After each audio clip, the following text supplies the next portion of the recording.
పైన నిలిచిన గాక ఆమె. యెహోవా సీయోనులో నిన్ను ఆదుకొను గాక ఆమె.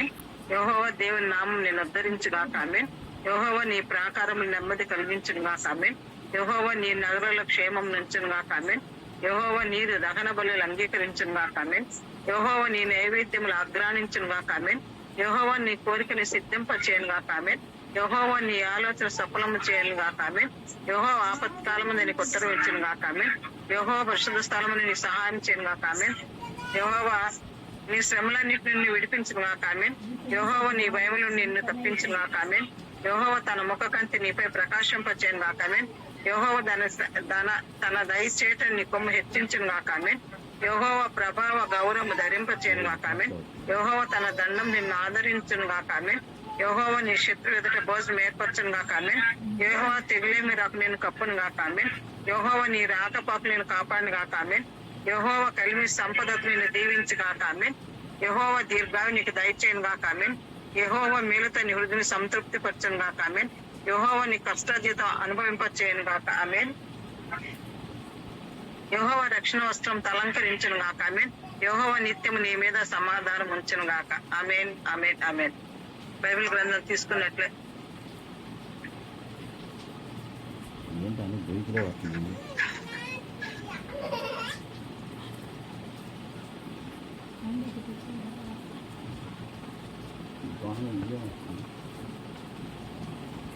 స్తోత్రమా హల్లెలూయా.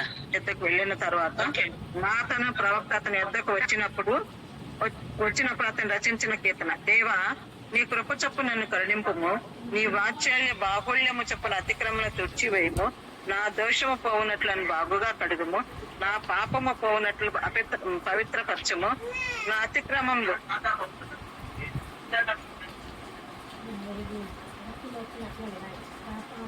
తెలిసి ఉన్నవి ఉండండి. నా దోషము పోవునట్లు బాగుగా కడుగుము. నా పాపము పోవునట్లు నన్ను పవిత్రపరచము. నా అతిక్రమం నాకు తెలిసి ఉన్నవి. నా పాపం ఎల్లప్పుడు ఎదుటనున్నది. నీకు కేవలము నీకే విరోధముగా నేను పాపం చేస్తున్నాను. నీ దృష్టి ఎదుట నేను చెడుతనము చేస్తున్నాను. కావున ఆజ్ఞ ఇచ్చుకు నువ్వు నీతివంతుడు అగపడదువు. తీర్పు తీర్చునప్పుడు నిర్మలుడు అగపడదువు. నేను పాపంలో పుట్టిన వాడను. పాపంలో నా తల్లి నన్ను గర్భము ధరించెను. నువ్వు అంతరంగంలో సత్యము కోరుచున్నావు. అంతర్యంలో నాకు జ్ఞానము తెలియచేదువు. నేను పవిత్రునగినట్లు హిస్సోపుతో నా పాపం పరిహరింపుము. హిస్సోపుతో ప్రసాద పాపమును పరిహరింపుము. హిమము కంటే నేను తెల్లగా ఉన్నట్లు నువ్వు నన్ను కడుగుము. హిమము కంటేను ప్రసాదు తెల్లగా నున్నట్లు నీవు ప్రసాదును కడుగుము. ఉత్సాహ సంతోషముల ప్రసాదికి వినిపింపుము. అప్పుడు నీవు విరిచిన ఎముకలు హర్షించును. ప్రసాద పాపములకు విముగుడవు కమ్ము. ప్రసాద దోషములన్నిటి తుడిచివేయము. దేవా ప్రసాద యందు శుద్ధ హృదయము కలుగు చేయము. ప్రసాద అంతరంగంలో స్థిరమైన మనసు నూతనముగా పుట్టించుము. నీ సన్నిధిలో నుండి ప్రసాదం త్రోసివేయకము. నీ పరిశుద్ధాత్మ ప్రసాద యుద్ధను తీసివేయకము. నీ రక్షణానందము ప్రసాదకు మరలా పుట్టించుము. సమ్మతి గల మనసు కలుగచేసి ప్రసాదం దృఢపరచము. అప్పుడు అతిక్రమము చేయవారికి నీ త్రోవలను బోధించెదను. పాపులను నీ తట్టు తిరుగుదు. దేవా ప్రసాద రక్షణకి ఎత్తగు. దేవా రక్తపరాధము నుండి ప్రసాదం విడిపింపుము. అప్పుడు నా ప్రసాద నాలుక నీ నీతిని గురించి ఉత్సాహగానము చేయను. ప్రభువా ప్రసాద నోరు నీ స్తుతిని ప్రచురపరచినట్లు ప్రసాద పెదవులను తెరువము. నీవు బలిని కోరువాడవు కావు. కోరు ఎళ్ళ నేను అర్పించను. దహన బలి నీకు ఇష్టమైనది కాదు. విరిగిన మనసే దేవునికి ఇష్టమైన బలులు. దేవా విరిగి నలిగిన హృదయమును ఆలక్ష్యము చేవు. నీ కటాక్షము చొప్పున సియోనుకు మేలు చేయము. యెరూషలేము యొక్క గోడలు కట్టించుము. అప్పుడు నీతియుక్తమైన బలులను దహన బలులను సర్వాంగ హోమములను నీకు అంగీకృతములగును. అప్పుడు జనులు నీ బలిపీఠం మీద కోడలు నర్పించెదరు. 121 కీర్తన కూడా తీయండి. బైబిల్ ఉన్నట్లయితే 121 కీర్తన అండి. కన్నుల తట్టు ప్రసాద్ కన్నులెత్తుచున్నాడు.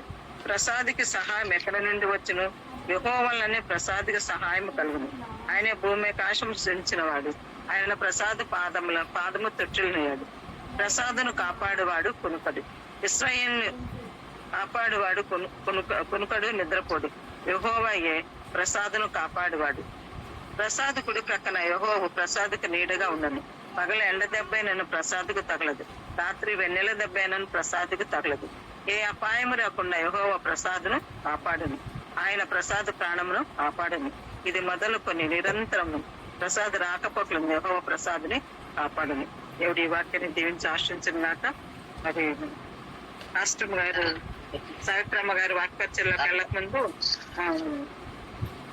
ప్రేయర్ చేస్తారండి. కిషోరయ్య గారు ప్రేయర్ చేస్తారు. అడ్వకేట్ గారు వాక్యం నిమిత్తం ప్రేయర్ చేయండి సార్. ప్రార్థన చేస్తున్నాను. వాక్యం పరిశుద్ధులు స్తోత్రములు తండ్రి, అయ్యా నీ కృపలో మమ్మల్ని అందరినీ ప్రేమించి జ్ఞాపకం చేస్తుంది, కృపలో భద్రపరిచి క్షేమం ఆరోగ్యం తెచ్చేసి రాత్రి సమయంలో మరి ఒకసారి తండ్రి మీ పాదం మీదకి వచ్చడం, నీ వాక్యం తండ్రి వినగలుగుతారు. మమ్మల్ని అందరినీ మీరు ఆయుధపరిచి ప్రేమించి నీ కృపలో భద్రపరచడం బట్టి స్తోత్రములు. అయ్యా తండ్రి, నీ కుమార్తె సావిత్రం గారు తండ్రి, సావిత్రం గారి ద్వారా మీరు మాట్లాడబోతుండగా తండ్రి వినగలిగిన చెవులను గ్రహించే మనస్సును హృదయం చిరాకు పరాకులైన హృదయం మాకు దయచేయండి. మాతో నీవు స్పష్టంగా తేటగా మాట్లాడమని మమ్మల్ని అందరినీ బలపరచమని నీ కృపలో భద్రపరచమని నీ వాక్కు ద్వారా మాకు కావాల్సిన దీవెనాశ్రయం సంపన్నం దయచేయండి. ఘనత మహిమ ప్రభావం పొందుతున్నాం. యేసు అతి పరిశుద్ధం అడిగి ప్రార్థించుకుంటున్నాం. థ్యాంక్ యూ వెరీ మచ్ గారు. ప్రే చేస్తూ మీకు వందనాలు చెల్లిస్తానండి. సాత్రమ్మ గారు కరెక్ట్ గా 15 నిమిషాలండి. 8:45కి 8:45 మీరు వదిలేసేయాల. తర్వాత మరి ప్రార్థనలోకి వెళ్తాం, ఎందుకంటే చాలా మంది అందరు ప్రేయర్లు ఉండాలి కాబట్టి ఇప్పుడు 8:29 అయింది. 8:30 వేసుకోండి. కరెక్ట్ గా 15 నిమిషాలు మీరు వాక్యం అందించాలి. అదే చెప్పానండి 30 అయిందని. అదే 15 నిమిషాలు వాక్యం అని చెప్తాను. 15 నిమిషాలు. Okay, thank you. వాక్యం సకాలంలో చెప్పండి. ప్రార్థన కూడా ఒకళ్ళు 22 నిమిషాలు 20 నిమిషాలు 10 నిమిషాలు చేస్తున్నా. దయచేసి చిన్న మనసుతో నేను చెప్తున్నాను, మీరు దయచేసి క్షమించి షార్ట్ కట్ లో ప్రార్థన, ఎందుకంటే 15 మంది 20 మంది ఉన్నప్పుడు సమయం అనుకూలంగా ప్రార్థన చేయండి. రాత్రి 10 దాటుతుంది, ఉదయం 7 గంటలు అవుతుంది, ఎటు పోవడానికి కూడా ఇల్లు లేకుండా అవుతుంది. దయచేసి ఆలోచించి ప్రార్థన చేయండి. ఎవరైనా రాత్రి ఏం పని చేయడానికి వెళ్తున్నావు?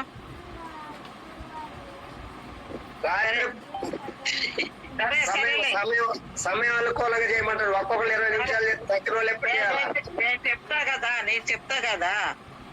సరే అమ్మా, చెప్పండి వాక్యం.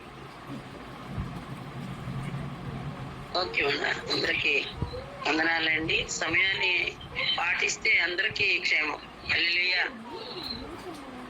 మరి ఫస్ట్ హాఫ్ వాక్యంలో తెల్లబెట్టాడు. ఇంకొక వాక్యం చదువుకుందాం ముందు. మనము 10వ మత్తయి సువార్త 10వ అధ్యాయము 20వ వాక్యంలోకి వెళదామండి. మీ తండ్రి ఆత్మ మీలో ఉండి మాటలాడుచున్నవాడే కానీ మాటలాడువారు మీరు కారు. ఇది గమనించాల్సి ఉన్నది అందరూ. ఓకే, ఏబు గ్రంథంలోకి వెళదామండి. ఏబు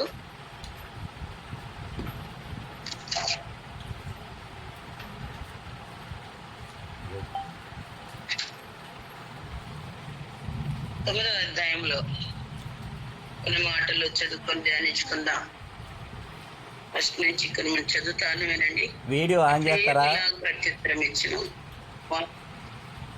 ఏంటయ్యారు? అమ్మ వీడియో ఆన్ చేయమనండి. వీడియో ఆన్ చేయమంటారా వద్దంటారా? ఆన్ చేయండి. ఆన్ చేయమంటారా? శాస్త్రం గారు వీడియో అంతా ఆన్ చేయండి. ఎన్నో అధ్యాయం అండి? ఓకే, ఎన్నో అధ్యాయం?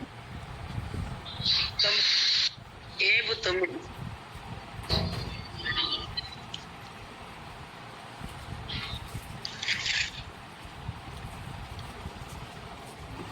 అప్పుడు ఏబు ఇలా మీరు మొహం కనపడాలి, మీరు కనపడాలి. వాక్యం చదువుకో. ముఖం కనపడివ్వండి, ఉట్టి మీ తలే కనపడుతుంది. అమ్మగారా అది సరే. ఎక్కడ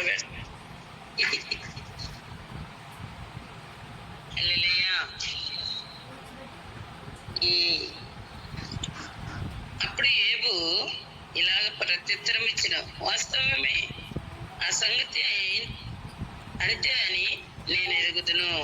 నరుడు దేవుని దృష్టికి ఎట్లు నిర్దోషియుగును? వాడు ఆయనతో వేద్యమాడ కోరిన ఎడల 1000 ప్రశ్నలలో ఒక్కదానికైనను వాడు ఆయనకు ఉత్తరమయ్య లేడు. హల్లెలూయా. ఏంటంట, 1000 ప్రశ్నలు దేవుడు వేస్తే మనం ఒక్క ప్రశ్నకు కూడా సమాధానం మన దగ్గర లేదు. ఇలాంటి మరి వాక్యము మనకి సూటిగా స్పష్టంగా మనతో మాట్లాడుతుందంటే మనం ఎంత మనగాళ్ళమండి. అసలు ఈ మాటకి ఎంత మనం ఆలోచించాల్సిన విషయం ఉంది. ఏదో మాట్లాడతాం, ఒకదప్పుడు ఎందుకు పనికిరాని మాటలు గంటలు మాట్లాడుకోవడం. ఒక్క మాట 1000 ప్రశ్నలకి ఒక్క సమాధానం లేదట. ఆయన ఎలాంటి వారంట, ఆయన మహావివేకి, అధిక బల సంపన్నుడు. హల్లెలూయా. అధిక బల సంపన్నుడు. ఎలాంటి వాడు ఆయన?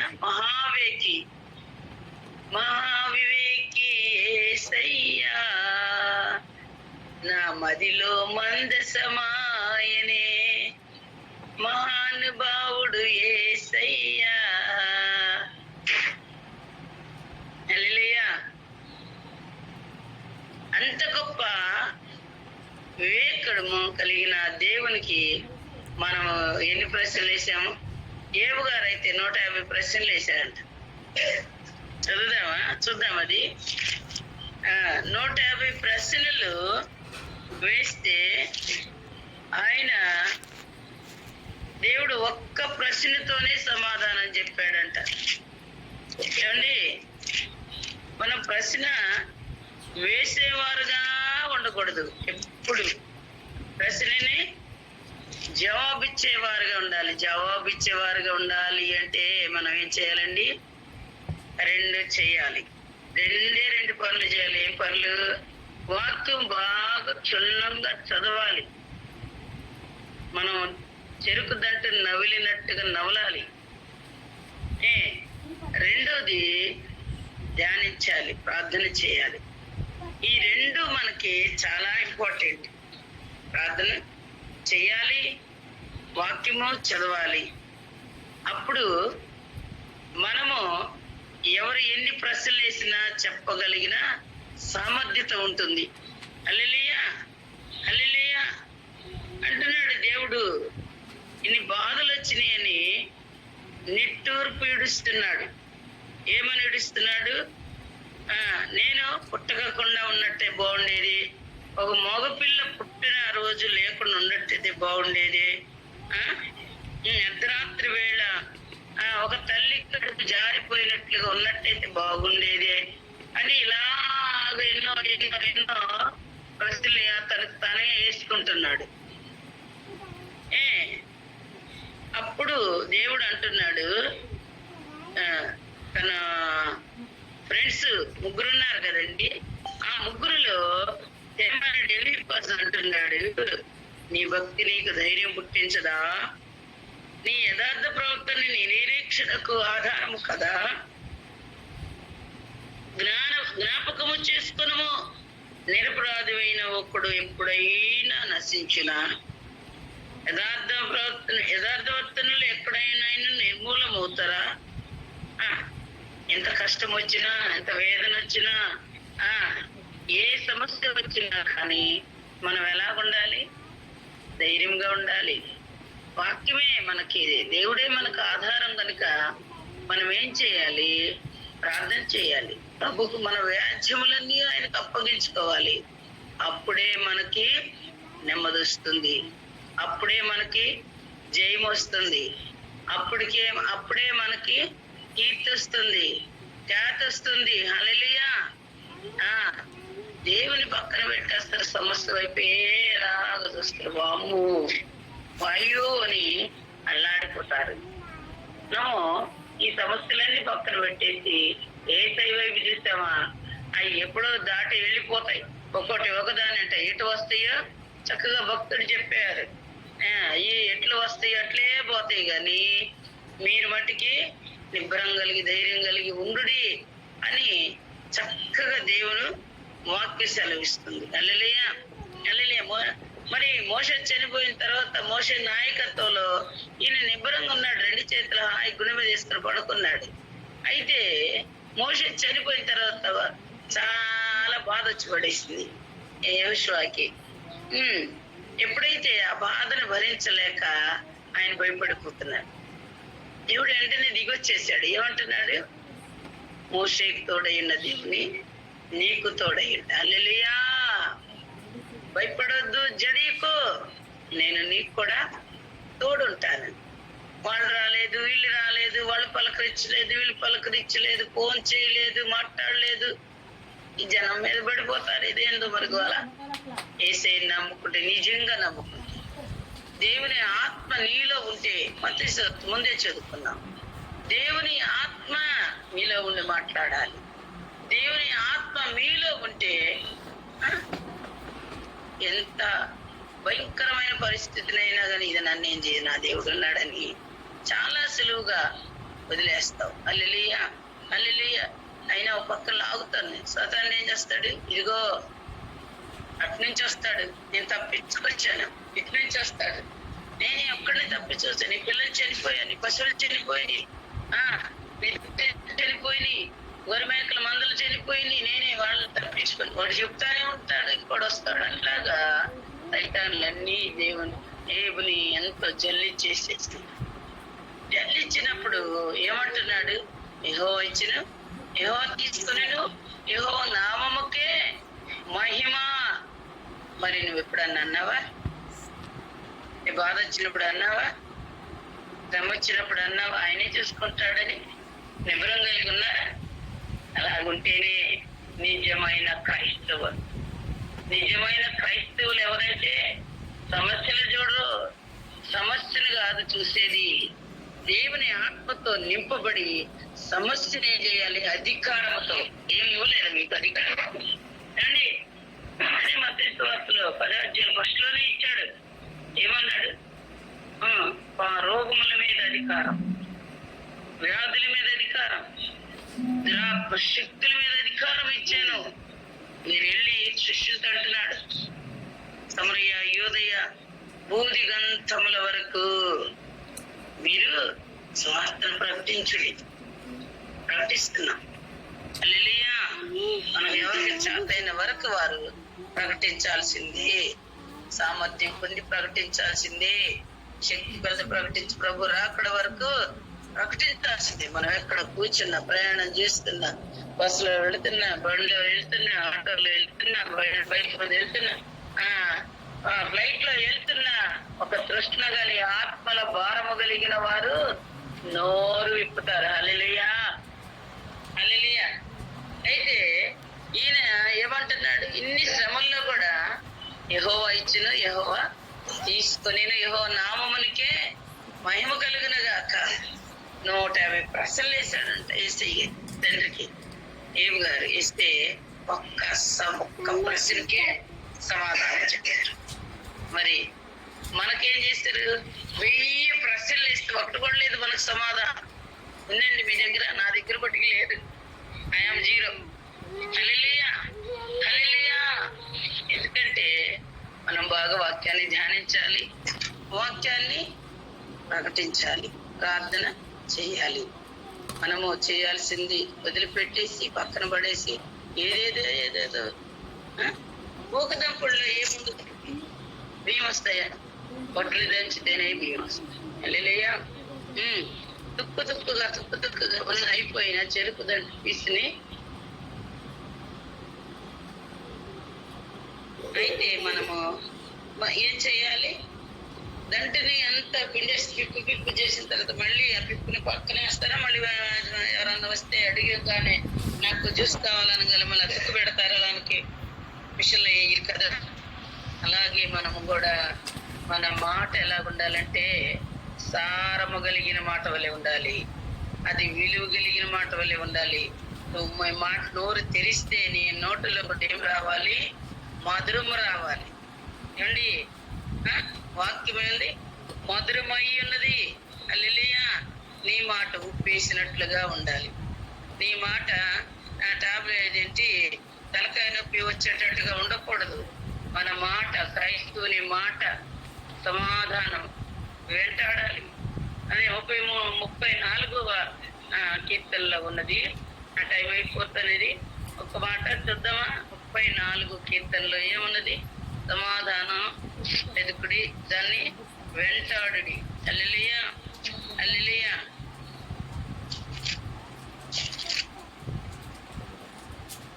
34 కీర్తనలు.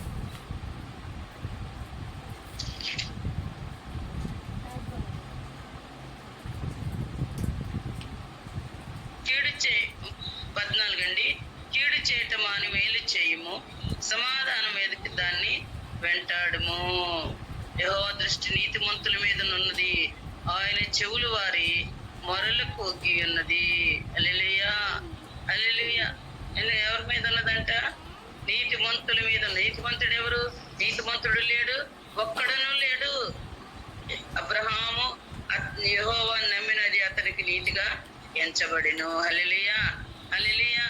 ఎప్పుడైతే అబ్రహాము గురించి దేవుడు నీతిమంతుని తీర్చాడో అప్పటి నుంచి అబ్రహాం సంతానం అంతా మరి ప్రభువుని అంగీకరించి ఆయన స్తుతించిన వారందరూ నీతిమంతులే. నీతిమంతులుగానే బ్రతకాలు గాని వాళ్ళలో మలినము రాకూడదు. ఎంత కష్టం వచ్చినా ఏబు గారు మన ముందున్నారు, మనకి ఏ బాధ ఉండదు, లాగా సాగిపోవాలని దేవుడు ముందుగానే ఏబు గారిని మనకి చూపించారు. అలాగే మరి ఏబు గారు ఎన్నో ఇబ్బందులు, ఇరుకులు వచ్చిన ఆయనకంటే గొప్ప భక్తుడు ఎవరూ లేరని దేవుడే యూజు దేశంలో తూర్పు దిక్కులో ఉన్న వారిలో ఎవరు లేరు, అంత నీతిమంతుడు, యథార్థమంతుడు, దుష్టత్వాన్ని విడిచిన వాడే. మన మాటలో మధురం ఉండాలి, మన మాటలో ఉప్పు వేసినట్టు ఉండాలి. మన మాట ఎలాగుండాలండి? చక్కగా సమాధానంగా ఉండాలి.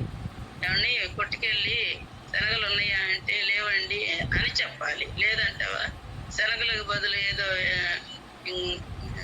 మినుములు ఉన్నాయంటే చెల్లుతుందా మాట? చెల్లదు. అలాగా సమాధానంగా ఉండుట మనం నేర్చుకుందాం. హల్లెలూయా. దేవునితో ముందు ప్రజలతో సమాధానం ఉంటే దేవునితో సమాధానం ఉన్నట్టే. అంటున్నాడుగా, నిన్ను వెళ్ళి పొరుగు వారిని ప్రేమించు. మత్తయి సువార్త 20 చదువుకండి. చక్కని మాటలు ఉన్నాయి. ఏంటి? నేను పొరుగు వారిని ప్రేమించమన్న దానికి దానిలో దేవుడు ఇన్వాల్వ్ అయ్యి ఉన్నాడు. నీతిమంతులేమో చేశారు, అనేక మంది ప్రజలకి యథార్థంగా చేశారు, దేవుని వాక్య ప్రకారం నడుచుకున్నారు. అనీతిమంతులు, భక్తిహీనులు ఏం చేశారు? మేమెప్పుడు నీకు ఆకలి అయితే పెట్టలేదు, మేమెప్పుడు మీ వస్త్రహీనులుగా ఉన్నప్పుడు మేము వస్త్రాలు ఇవ్వలేదు అంటుంటే, లేదు మీరు నాకు ఇవ్వలేదు కనుక మీరు నా వాళ్ళు కాదు అన్నట్టు. హల్లెలూయా. ఇష్టం అయిపోయింది. ఒక నిమిషం నా మాటలు ముగిస్తున్నాను, ప్రార్థన చేస్తాను. మహాగణుడు, పరిశుద్ధుడు, ప్రేమ నమ్మకం ఘనమైన పాదాలు వందనాలు. ఈ చక్కటి అవకాశం ఇచ్చిన మరి నా తండ్రి, అయా తల్లి గారిని బట్టి నీకు వందనాలు, స్తోత్రాలు చేస్తా. నీ బిడ్డలందరినీ దీవించండి అయ్యా. ఈ వాక్యం ద్వారా నాతో మాట్లాడిన దేవుడివి. ఇరుకులో ఇబ్బందులు ఎలాగ ఉండాలో మీరు మాతో మీరు మాట్లాడారు. సమస్యలో ఉన్నప్పుడు ఏబు గారు ఎలాగ ఉన్నారు దేవానికి వందనాలు. మహాజ్ఞానం కాబట్టి నీ ముందు మేము తుట్టి పురుగులు, మట్టి పురుగులు ఇలాంటి వారి కొరకు రక్తం వచ్చి ప్రాణం పెట్టింది దేవుడు. ఎవరైనా ఉన్నారా అంటే ఎవరు లేరు, మీరు తప్ప తండ్రి. నీకే వందనాలు, స్తోత్రాలు. నీ కరుణ కటాక్షం మా మీద నిండుగా దండిగా కుమ్మరించమని ప్రార్థిస్తున్నావు. నీ ఆత్మాభిషేకంతో నింపమని ప్రతి సమస్యను ఎదుర్కొంటకు అయా నీ శక్తిని, బలాన్ని, ఆత్మను మాకు దయచేసావు. నా తండ్రి అలాగా మేము నడుచుకుంటకు సహాయం చేయి. ఏబు గారు ఏ విధంగా నడుచుకున్నారు, ఇంకా తన స్నేహితులు వచ్చి ఎన్నెన్నో మాటలు ప్రశ్నలు వేస్తుంటే ప్రభావానికి వందనాలు అయ్యా.